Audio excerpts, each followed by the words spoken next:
کہ نبی پاک صلی اللہ علیہ وسلم کے اندر 100 مردوں سے زیادہ طاقت تھی، 100 مردوں سے زیادہ طاقت۔ اب جو بات کہنے لگا ہوں، جو نتیجہ دینے لگا ہوں، اس پر خاص توجہ آپ فرمائیں گے۔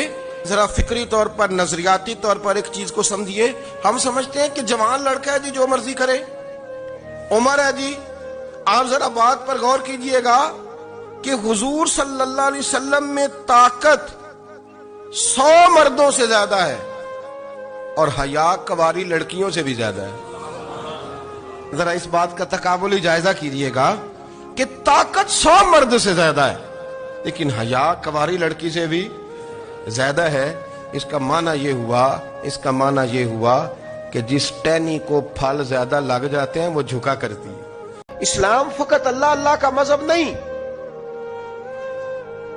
نبی پاک صلی اللہ علیہ وسلم نے کہا لا رہبانیت فی الاسلام، میرے اسلام میں رہبانیت کا کوئی حصہ نہیں۔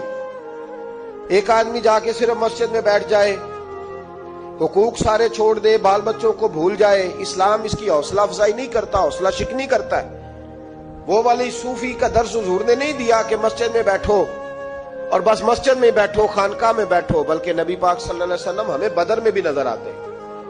حضور خود جنگ کا لباس پہن کر ہمیں احد میں دکھائی دیتے ہیں۔ نبی پاک صلی اللہ تعالی وسلم ہمیں خندق کے موقع پر ہاتھ میں کدال پکڑ کر نبی پاک علیہ السلام ہمیں کھدائی کرتے ہوئے نظر آتے ہیں۔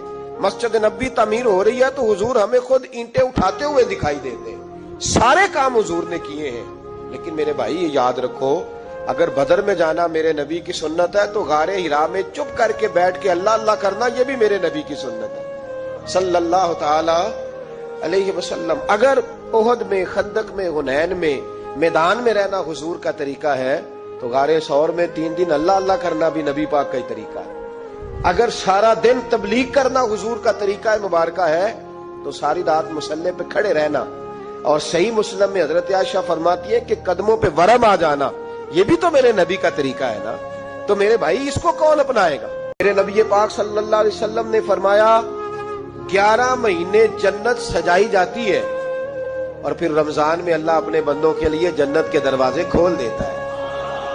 1 گھنٹہ پہلے صفائی کرتے ہیں مہمان نے آنا ہو تو، 1 گھنٹہ، ورنہ بچے دوبارہ سے پھر چیزیں بکھیر دیں گے۔ 1 گھنٹہ پہلے صفائی ہوتی ہے، لمبی نہیں۔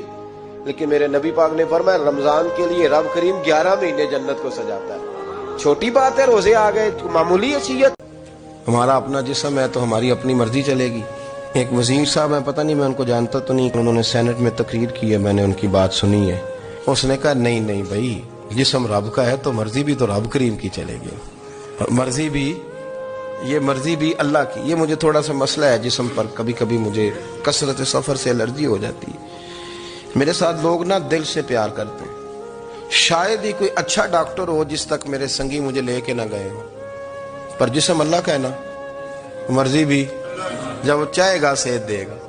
کیوں کچے کاموں میں لوگ پڑ گئے، کیوں غلط لوگ سوچ میں پڑ جاتے ہیں؟ یہ اسی کا ہے، اور جب وہ چاہے گا، آپ اس بات کو اچھے طریقے سے سمجھ لیں کہ جو اپنی مرضی چوکوں چوراہوں میں کر رہے ہوتے ہیں نا، جو مرضی گندمند، وہ جانور ہوتے ہیں۔